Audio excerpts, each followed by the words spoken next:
বাংলায় এখন রাজনীতি আছে, র্যালি আছে, উৎসব আছে, কিন্তু চাকরির খবর ওটা যেন আর ক্যালেন্ডারের মধ্যে পড়ে না। এখানে চাকরি নেই কিন্তু প্রতিশ্রুতি আছে প্রচুর। এখানে পরীক্ষা হয় কিন্তু রেজাল্ট আসে না। এখানে যুব সমাজ আছে কিন্তু ভবিষ্যৎ নেই। আর সিস্টেম মনে হচ্ছে মোবাইলে ডু নট ডিস্টার্ব অন করে বসে আছে। চলুন ধাপে ধাপে আলোচনা করব যে বর্তমানে বাংলার যুব সমাজ কোন জায়গায় দাঁড়িয়ে আছে। প্রথমেই আসবো সরকারি চাকরি, ঠিক যেন একটা হারিয়ে যাওয়া গল্পের মতো। টেট 2014 মামলা চলছে, সবাই জানেন কি অবস্থা হয়েছে। টেট 2017 রিভিউতে রয়েছে।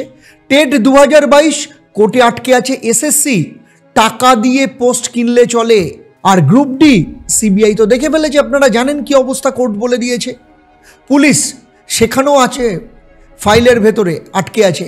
আর WBCSC বছরের পর বছর ডিলে। একটা জেনারেশন ভাবুন পুরোটাই বয়স পার করে দিল। কারোর স্বপ্ন ছিল চাকরি হবে, বাস্তব হলো এক্সাম পেন্ডিং। এই যে সিচুয়েশন, চলুন নেক্সট চ্যাপ্টারে আলোচনা করব। এই যে চাকরির অভাব, সেটা কোন জায়গায় দাঁড়িয়ে আছে দেখুন। এটা আর শুধু চাকরি পাচ্ছি না সমস্যা নয়, এটা এখন আমি কের প্রশ্ন হয়ে গেছে। বাড়ির বাবা মা না কারোর সামনে বলেন যে আমার ছেলে বাড়িতে বসে আছে এসএসসি করে। ফেসবুক স্ক্রল করতে করতেই টেট গ্রুপে ঢুকে চুপচাপ মনটা কেঁদে ওঠে। আত্মহত্যা মানে এখন আর অবাক হওয়ার মতো নয়, রোজকার প্রায় নিউজ হয়ে গেছে।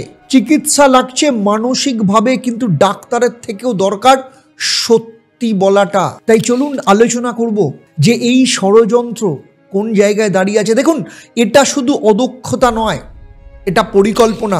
পরীক্ষা নিয়ে মানুষকে ব্যস্ত রাখো, আশায় রাখো, আশা দাও, প্রতিবাদ ঠেকাও, তারপর মিডিয়া দিয়ে বলাও বাংলায় কাজ আছে, দক্ষতা নেই। তোমরা তো পড়তে পারো না, পরীক্ষা দিতেই পারো না।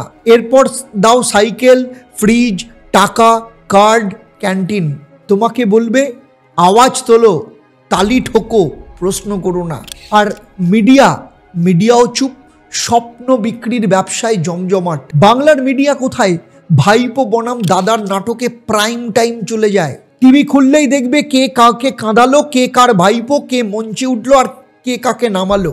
আর এদিকে আসল খবর, শিক্ষক নিয়োগের জন্য 10 বছর অপেক্ষার পর 30 বছরের যুবক আত্মহত্যা করলো। ওটা স্ক্রলে আসে, চিৎকারে নয়। যার কেরিয়ার শেষ, তার খবরের সময় নেই কারোর কাছে। Coaching centre, YouTuber, paid mentor হতাশাকেই ব্যবসায় পরিণত করেছে ওরা। যে পরীক্ষাগুলো আদৌ হবে কিনা তারই টেস্ট সিরিজ বিক্রি করে যাচ্ছে দিনের পর দিন। এখন আর এমপ্লয়মেন্ট নয়, ডিস্ট্রাকশন, সেটা নিয়ে আলোচনা করব। দেখুন, স্কিলড বেঙ্গল, ডিজিটাল বেঙ্গল, কর্মশ্রী বেঙ্গল, এই নামগুলো না মানে চেনা শুনতে ভালো লাগে, কিন্তু প্রশ্ন করলে চাকরি কোথায়, নিয়োগ কবে, যারা পাশ করেছে তারা জয়নিং লেটার কবে পাবে? উত্তর একটা, গল্প শোনাও, বাস্তবটা বলো না। মুখে নাম, হাতে শূন্য। এখন প্রশ্ন হচ্ছে 2026-এ বিধানসভা ইলেকশন। তো এই যে 2026-এর আগে এই নীরবতার কি বিস্ফোরণ হবে? দেখুন, এই নীরবতা একদিন চিৎকারে ফেটে পড়বে। আজকে যারা কিছু বলছে না, কাল তারা হতে পারে ভোটে বলতে পারে। আর তা শুধু ভোটে নয়, একটা বড় সামাজিক ধস হবে। উচ্চশিক্ষিত ছেলেরা যাচ্ছে ফ্রড, স্ক্যাম বা মাদকের পথে। গ্রামে গঞ্জে ছেলেরা ঢুকছে রাজনৈতিক গ্যাংয়ে। আর যাদের সত্যি কিছু করার ছিল তারা পাড়ি দিচ্ছে অন্য রাজ্যে কিংবা বিদেশে। বাংলা ফাঁকা হচ্ছে মেধাহীন নয়, মেধাবীদের নিরুপায় করে। তাই সবথেকে বড় কথা, বাংলার যুবক কিন্তু অলস নয়, ওরা ফাঁকি দেয় না। ওরা শুধু ফাঁকি খেয়েছে কার? সিস্টেমের কাছে। এই নীরবতা কিন্তু সম্মতি নয়, এই নীরবতা কিন্তু মানসিক ট্রমা। আর একদিন এই ট্রমাই সিদ্ধান্ত নেবে কে ক্ষমতায় থাকবে, কে যাবে।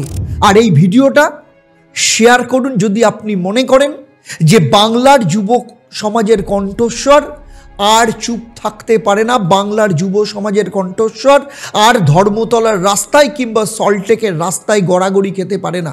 সেই সাথে সাবস্ক্রাইব করুন সত্য বচনের সাথে, কারণ এখানে সত্যটাই কিন্তু মাইক পায়।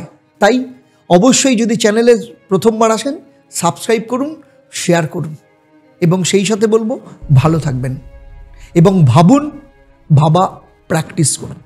নমস্কার।